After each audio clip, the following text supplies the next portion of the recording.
Welcome back into the Ohio MMA podcast. I am your host, David McKinney.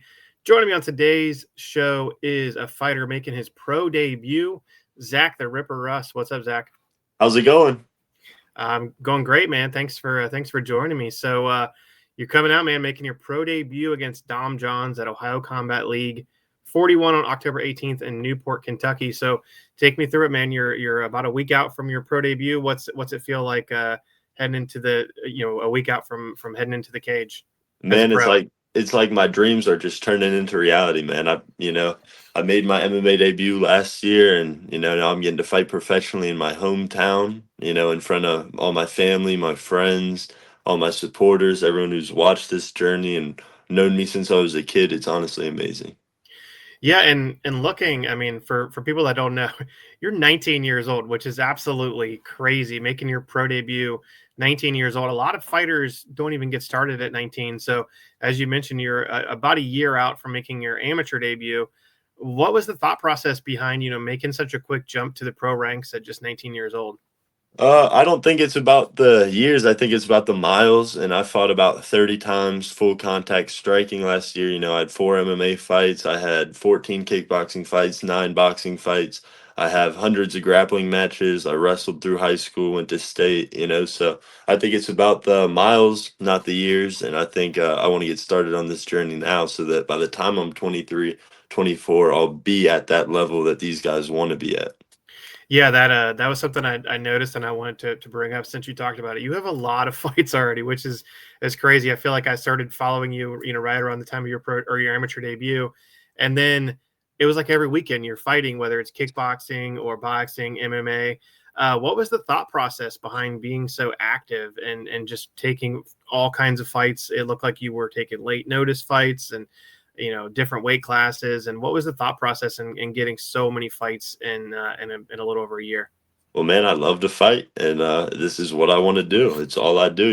If you stay in shape, you don't got to get in shape, man. I train year round, 7 days a week, 4 times a day. I'm ready. I could take a fight on two hours notice and be okay. So um yeah, I was just literally scavenging Facebook for as many events as I could find to fight in. I fought on a Tuesday and then I fought again on a Saturday, and I was winning. I wasn't taking damage. My last loss was against 9-0 Jason Campbell in Muay Thai, and that was a tough loss, but I learned a lot from it. And that was also at I weighed in at 181. The fight was at 205. So I was just being a little stupid, but I got the experience from it and it was awesome. So I don't regret any of it.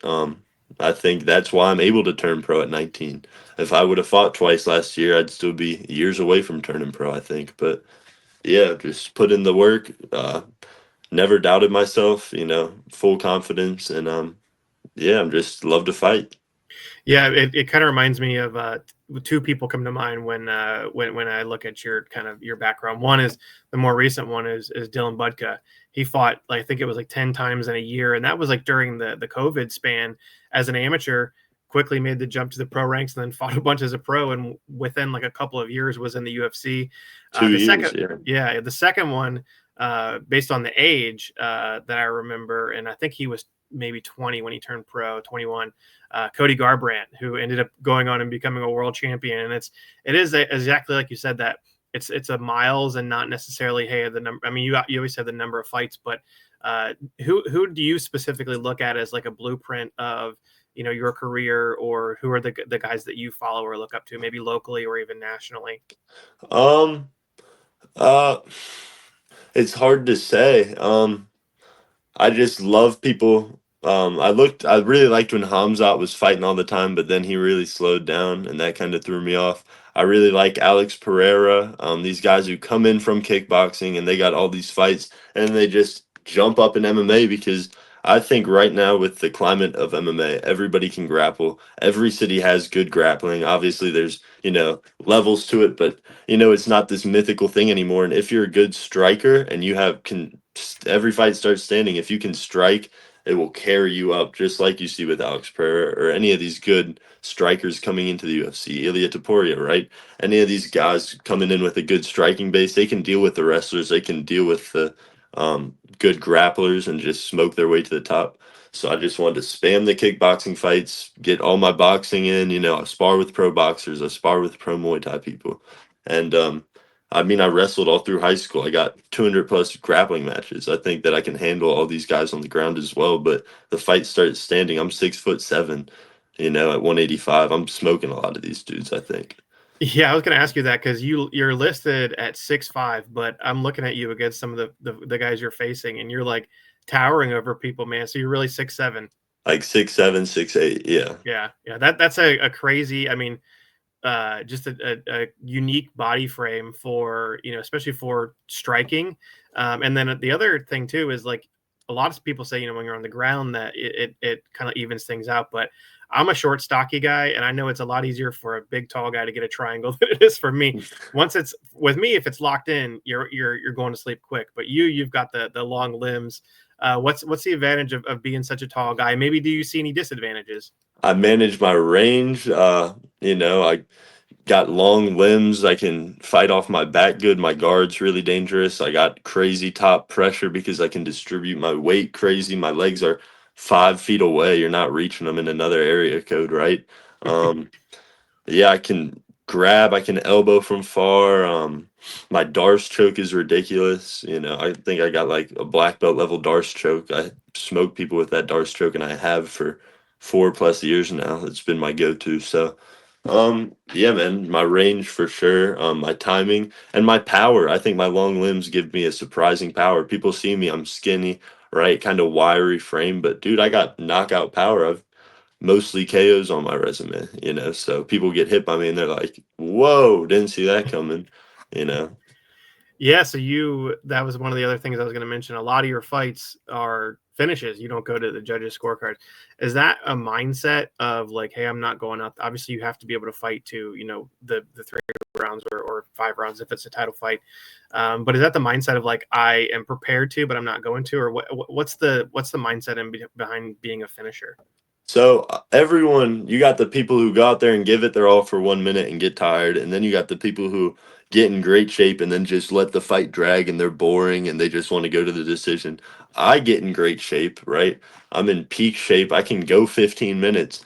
But if I can coast through 15 minutes, I can sprint through 5. You know what I'm saying? So I get in great shape and I don't look at it as, oh, I can draw this out longer now and still be okay. I can just have a better pace than you and you'll still get tired before me because you can't match my pace, you know. So that's kind of how I look at it. I just put a pace on people and they usually wilt. I think that's what a lot of my finishes are, is people just wilting. Yeah, I mean that's definitely an interesting game plan. And how much like tape or game planning do you actually do leading into fights? None. Yeah, none. So I feel like there's no in between, right? It's people are like, I'm watching everything I can, not only just my opponent, but maybe even his teammates or his coach or anything like that. And then you've got the other people on the other end of the spectrum. What's your mindset behind not watching tape? Are you just focused on yourself? Yeah, I want to focus on myself. I don't want to psych myself out. I mean, if you look at a dude's Instagram, all you see is him doing the very best stuff that he wants to post, right? Like you don't see any in between. Any if you're seeing him hit pads, that's his best on the pads, right? So like I just want to focus on myself, focus on my game plan. I know my dude's short and I know he's heavy because he couldn't make 185. We had to move it up to 195, you know, so I know he's short and heavy. Probably try to take me down. Probably get submitted doing that or knocked out on the way in, you know. So I don't need to watch him get beat up a bunch or, you know, go to the decision. I know what I'm going to do. Yeah. And you have, almost 30, full contact sports, but you have four fights, sorry. You have 4 MMA fights. Is that the ultimate dream, the ultimate goal? Is that your true love is MMA, or do you want to continue to take pro, kickboxing, Muay Thai, maybe pro boxing, or are you planning on focusing on MMA? I couldn't tell you right now. I know I want to be a world champion, but at 19, you know, who knows how it shakes out with what I end up really getting into.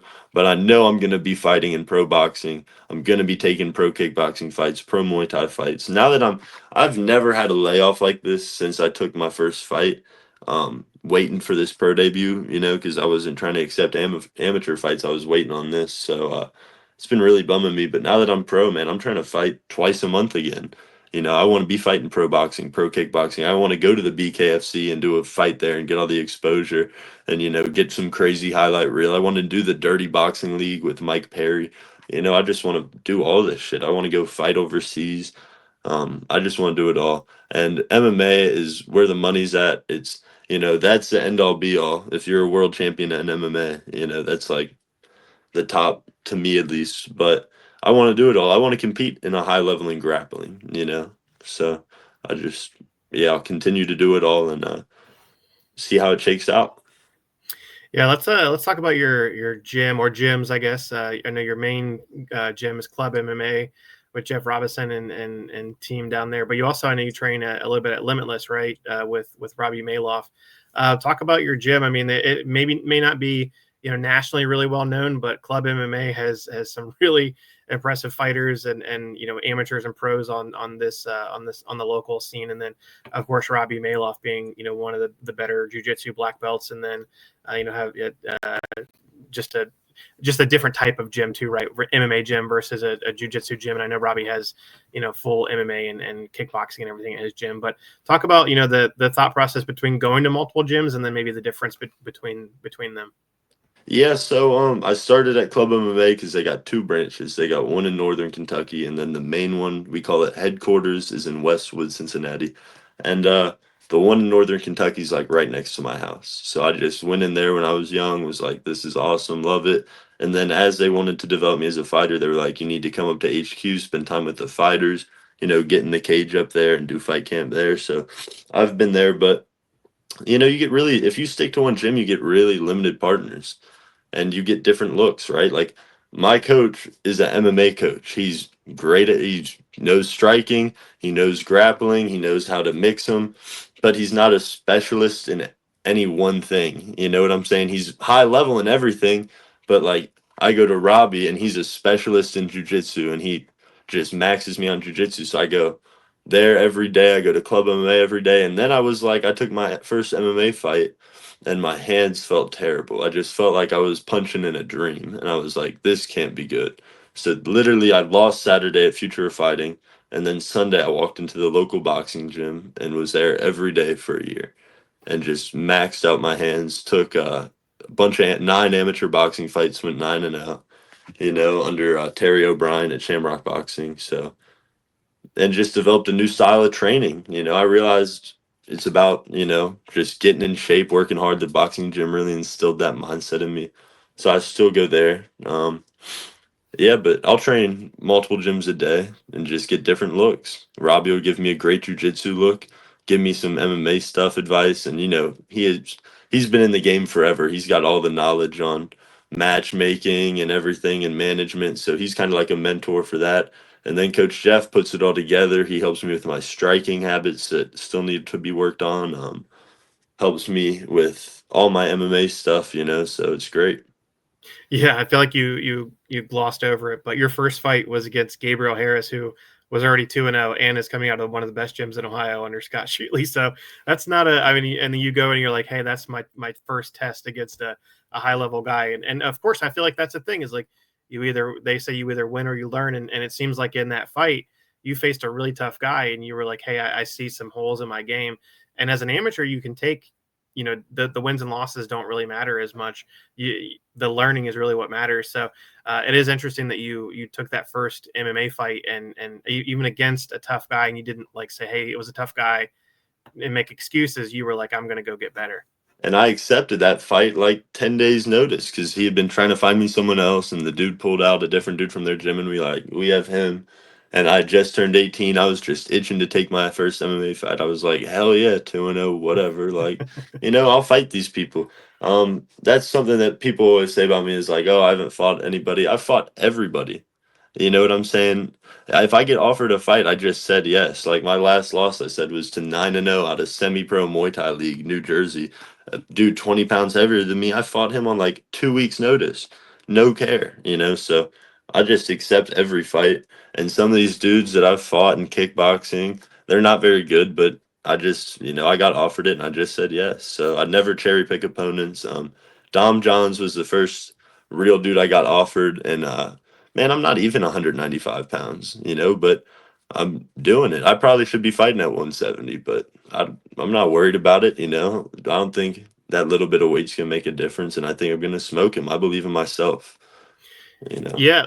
So let's talk about the fight. So OCL 41, October 18th, you're fighting Dom Johns. He's 1-4 in his career, but you look at his resume, former OCL amateur champ, and he's faced some tough guys, coming up as a pro. He fought Max Metzger. He fought Walter Savain. And he has a win, a first round knockout win over a tough guy in KO Butler.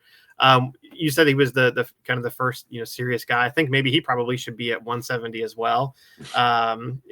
Especially being 5'8", he's a shorter, stockier guy. But what do you feel about the matchup? And and also facing a guy that has 5 pro fights to your none. Yeah, man. I'm just like I said, I'm 19. I got time. I'm just gonna be the dude accepting these fights, and everyone wants another debuter for their pro debut. But I was like jumped at this. I was so excited, man. I've been itching to fight in my hometown for this. So the second they offered me it, I was like, hell yeah, I believe in myself. He's 5'8". I don't think there's any way he's gonna be able to touch me. I mean, I don't think he'll hit me once. And if he does try to take me down, I think I'm a much better grappler, so I think I'll probably submit him. Because like that's something that people overlook with me because all the knockouts, but like my grappling resume goes way deeper and way further back than my striking. Like I'm really a grappler who just hits people sometimes. So if these people want Okay. to take me down, oh, he's tall, he just knocks people out. Well, take me down. Well, you definitely know I'm using that. I'm cutting that up, man, as a as a clip for social media. That's a great quote. Are you a guy that looks at the rest of the card and you're like, there's 5 pro fights on this card, and you've got some really exciting pro fighters. You got Liam Hamill and Hunter Watt. I think that could be a fight of the year potential candidate. You've got Hunter Fraser, Elijah Woodruff, Cornell Beecham fighting another 4-0 guy. Do you Yeah. look at the rest of the card and you're like, man, this is just like a fun card to be on? The Dude, last OCL show that was in Kentucky was one of the best events I've ever called. I've called hundreds of shows, and the fights on that show, it wasn't like big names, but the fights just absolutely delivered. And OCL always delivers. Hard Rock is such a good matchmaker. But do you look at the rest of the card, or you're just like, I don't care. I just want to see my fight. I almost wish I wasn't fighting so I could just enjoy the card because I got all my friends are fighting, you know what I'm saying? All the pro fights are awesome. All the amateur matchups are awesome. They got some crazy amateur matchups on there. Solomon Topolsky versus Frank Lasota. That's probably could be fight of the night. That's a very underrated matchup because these dudes are unknown, but I know both of them and I train with Solomon, and I think that's just going to be a barn burner. Drag him out, beat him down. Like I think that's going to be a crazy fight. A. Reese Tubbs versus Alexander Hazelwood. That's another crazy fight, my boy. They're both my boys, but I train with A. Reese, and I think that's going to be a crazy fight. Yeah, I mean, OCL does a great job. The last card with Josh Neal versus Mark Trifolos, that was crazy. Yeah, Um, that fight was I'm awesome. I'm really excited. I'm gonna have to buy the stream after I win the fight to go through and just watch them all, because That's the can't best. wait. I have to do that when I do commentary because I'm so like zoned in on the fights. I'm like, I don't even remember what happened. I have to go back and Yeah, rewatch them. But you also have another teammate in Chase Hanley fighting as well. Another 1-0, I think, against a 2-0 yeah, guy. So yeah. really deep card. And there's Oh yeah. a fantastic amateur title fight at 205. Chaz Blevins and AJ Jones, 2 guys that have crazy knockout power. Like that fight, I'm like, I'm gonna be ducking my head because there's gonna be some missiles flying in that one. But yeah, man. So outside of the cage, I noticed you're also a nursing student. Are you still in school? What tell me about that. So this semester, I didn't get in this semester, but I've already applied for next semester because I did all my prereqs and co-reqs at the community college, but it's just competitive selection for like the actual nursing program. So I didn't get in this semester, but I should get in this upcoming one. And is that something where, obviously you want to balance, MMA and fighting is the career? Is that kind of, hey, I want to just make sure I ground myself and have a backup, or is that like a true passion of yours, or tell me Yeah, about I that. mean, I've been working as a CNA now for like long. I mean, I've my only job's ever been in the nursing home since I was 15. That's the only place I've ever worked. And I just love being able to take care of people and give happiness to people who might not get it elsewhere, and it just makes me feel really good because You know, a lot of times I'm just so self-centered, focused on my career, fighting, everything I'm worried about, that it's nice to just be able to reflect and know I am making a difference for someone else or helping someone else, you know, who needs it. And I got grandparents, and man, I, you know, if they were in a nursing home, I'd hope that people there would be treating them the way I treat my residents, you know. So, yeah, I take a lot of pride in that for sure. That's awesome. I feel like that's a people ask about like MMA and they're like, man, these fighters, these people are killers. I'm like, yeah, but you talk to them and like you got a bunch of sweethearts like you, man. Yeah. So, uh, yeah, that's awesome, man. And taking care of people is definitely huge.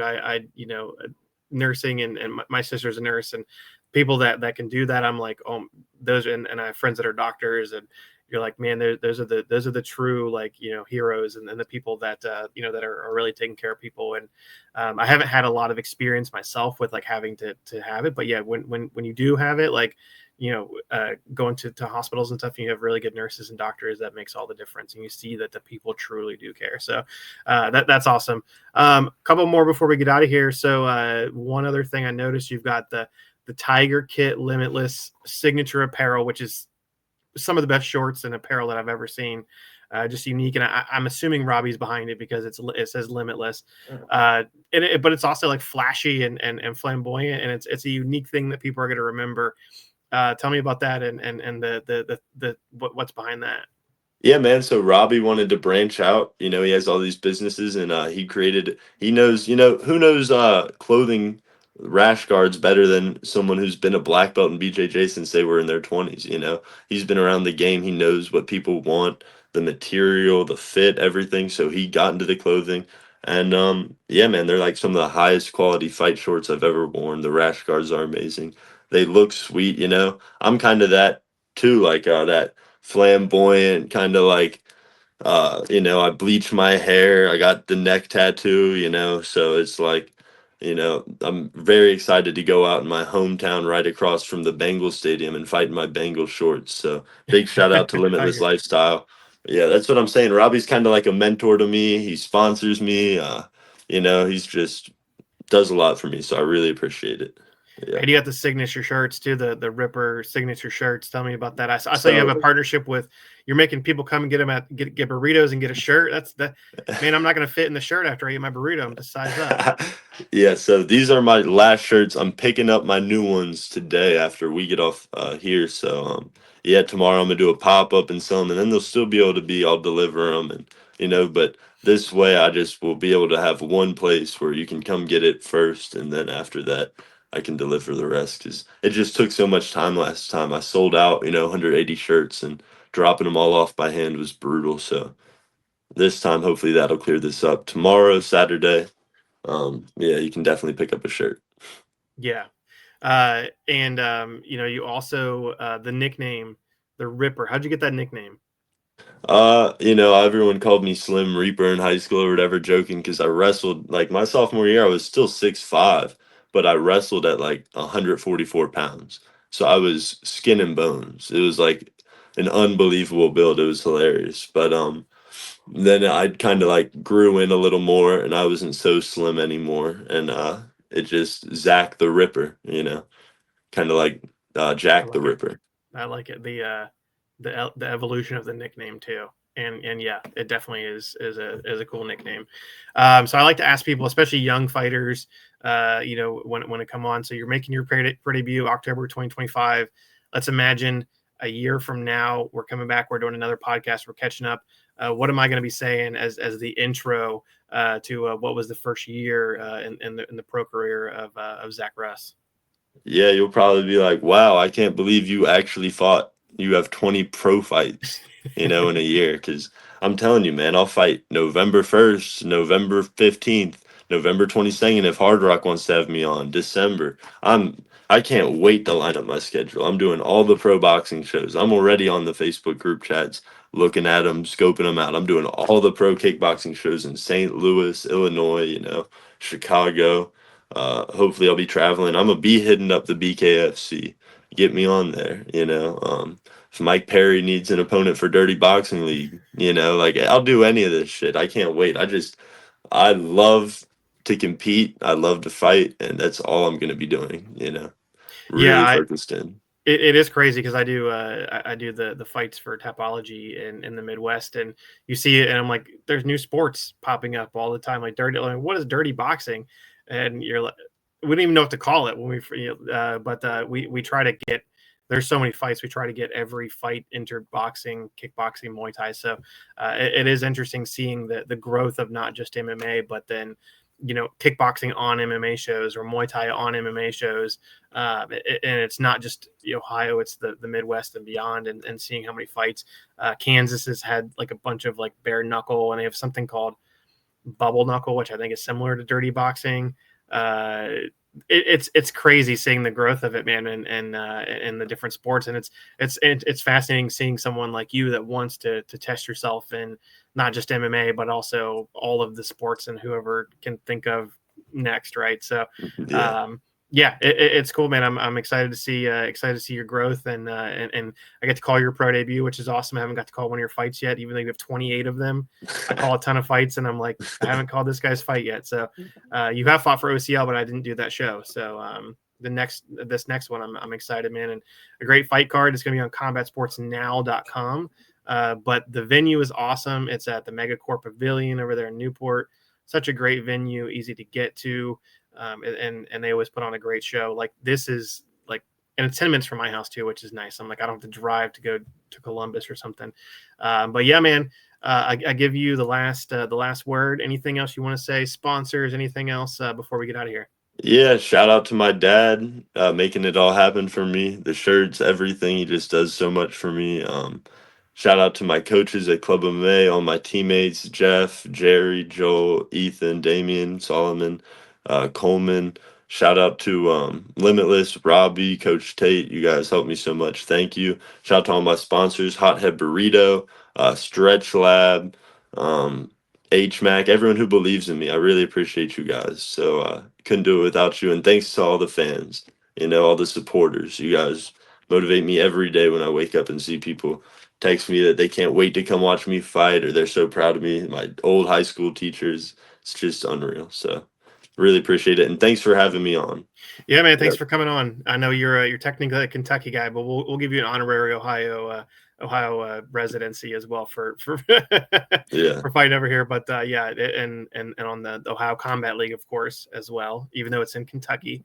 But the Kentucky rules are so different, right? Like it's the same as a pro, but as an amateur, it's so much like I feel like a lot of the guys like that's why there's no shows in Cincinnati because you get day before weigh-ins, you get to throw head kicks. They're a little bit more lenient on the weight for Knees to some the guys who need face. that, knees to the face. But yeah, it is such interesting that it's you just literally go over the river and it's totally different. So Yeah, crazy. but yeah, check him out October 18th, OCL 41. It's gonna be a fantastic fight card, great night. Get to the Megacorp Pavilion or not on Combat Sports Now. But thanks so much for joining me, man. Thank you. All right, we'll be back next week with another episode.